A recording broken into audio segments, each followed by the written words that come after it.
የቻናል ተከታታዮች እንደምን አላችሁ? እንደምን ከረማችሁ? እኔ ደህና ነኝ፣ እግዚአብሔር ይመስገን። ለዚህ ቻናል አዲስ የሆናችሁ ላይክ፣ ሼር፣ ሰብስክራይብ በማድረግ የደወል በተኗን አንድ ጊዜ በመንካት ቤተሰባችንን ተቀላቀሉ። ነባር የሆናችሁ ደግሞ ቪዲዮውን ላይክ በማድረግ ጀምሩት። ቀጥታ ወደ ቪዲዮ እንገባለን።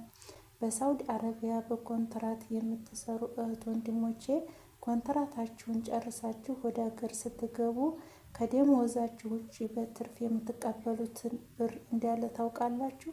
ብዙዎቻችን ሳናውቅ መብታችንን ሳንጠይቅ ደሞዛችንን ብቻ ተቀብለን በባዶ እንመለሳለን።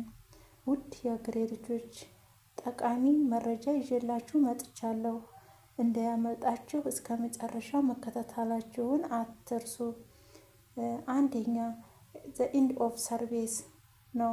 ዘ ኢንድ ኦፍ ሰርቪስ በሳውዲ የሰራተኛ ሕግ መሰረት አንዲት ሰራተኛ የ2 ዓመት ኮንትራቷን ስትጨርስ ካለምንም እንቅፋት ስታጠናቀቅ የ1 ወር ሙሉ ደሞዝ በተጨማሪ የመቀበል መብት አላት። ለሰማሪ 2 ዓመት ብትጨምር ከ2 ዓመት ውጭ ደግሞ አሁንም 2 ዓመት ጨምራ 4 ዓመት ብትቀመጥ ያች ልጅ ወይንም ብትሰራ ስንት ብር ትቀበላለች ማለት ነው? የ2 ወር ደሞዝ ትቀበላለች ማለት ነው። ቤተሰብ ለ3 ዓመት ብትቀመጥ ስንት ብር ትቀበላለች? 1500 ብር ትቀበላለች ማለት ነው። የ1 ዓመት 500 ብር፣ የ2 ዓመት 1000 ብር፣ 1500 ሪያል የመቀበል መብት አላት ማለት ነው። ቤተሰቧ ሳትገባ ለ6 ዓመት ብትቀመጥ ስንት ብር ትቀበላለች ማለት ነው? 3000 ብር የሳዑዲ ሪያል ትቀበላለች ማለት ነው። ቤተሰብ 3000 ብር የሳዑዲ ሪያል ትቀበላለች ያች ልጅ ማለት ነው። ለ8 ዓመት ብትቀመጥ ያች ልጅ የ4 ወር ደሞዝ ከደሞዟ ውጪ መቀበል ትችላለች፣ መብት አላት ማለት ነው።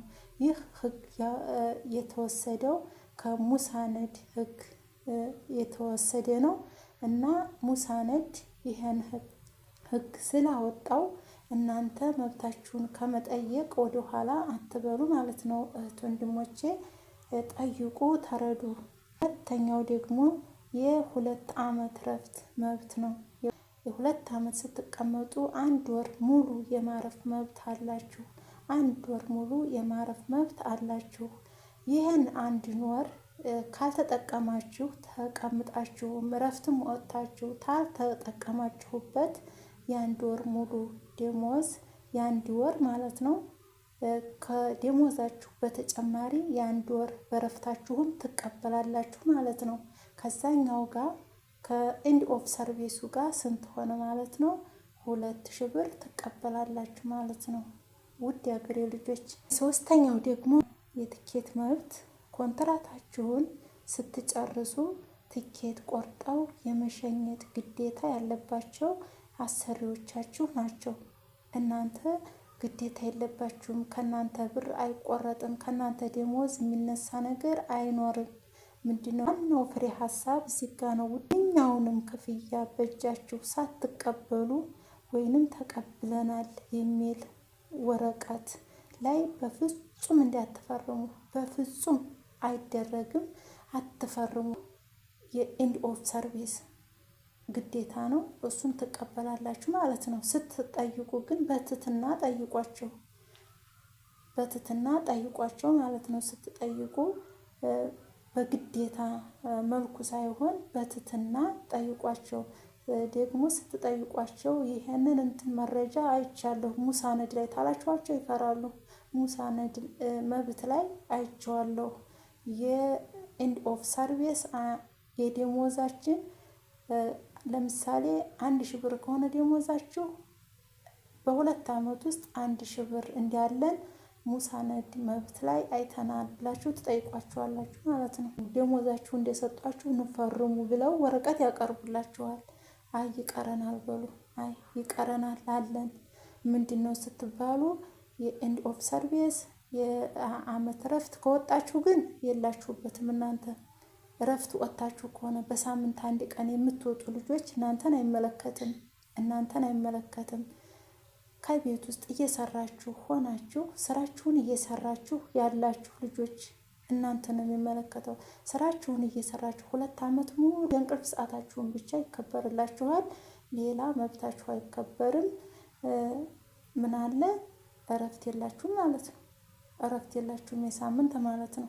የሳምንት እረፍት ግድ መስጠት አለባቸው እነሱ ማለት ነው። ይሄንን ታልተጠቀማችሁ መጨረሻ ላይ ብራችሁን ጠይቁ። 1000 ብር ተከፋሊ ከሆናችሁ በወር 1000 ብር አላችሁ። 1200 ተከፋሊ ከሆናችሁ በወር 1200 ብር አላችሁ። 1300 ተከፋይ ከሆናችሁ 1300 ብር ተጨማሪ ከደሞዛችሁ ውጪ መቀበል ትችላላችሁ ማለት ነው። ይሄንን ሳትቀበሉ ንፈርሙ ቢሏችሁ ጭራሽ እስክሪብቶና ወረቀት እንዳታገናኙ በጭራሽ። መብታችሁን ብትጠይቁም ተቀባይነት የላችሁም። ለምን ፈርማችኋል?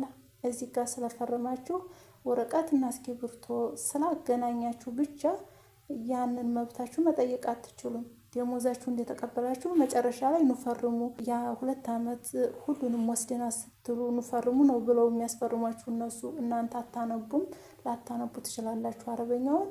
በአረበኛ አምጥተው ያስፈርሟችኋል። እናንተ ግን እንዳትፈርሙ። ታችሁን ጠይቁ፣ እወቁ።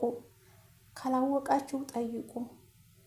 ይህ ቪዲዮ እንደጠቀማችሁና እንደተማራችሁበት አልጠራጠርም። ውድ የሀገሬ ልጆች፣ ለሌሎች እህቶቻችን ላልሰሙ እንዲሰሙ ከፈለጋችሁ እንዲያውቁ፣ እንደኛ እንዲረዱ፣ እንዲገነዘቡ በባዶ ወደ ሀገራቸው እንዳይገቡ ከፈለጋችሁ ይህን ቪዲዮ ላይክ፣ ሼር፣ ሰብስክራይብ በማድረግ ሼር አድርጉት።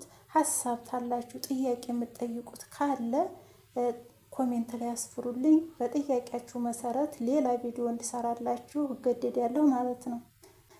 ሰላም ዋሉልኝ። መልካም ጊዜ እመኝላችኋለሁ። ባይ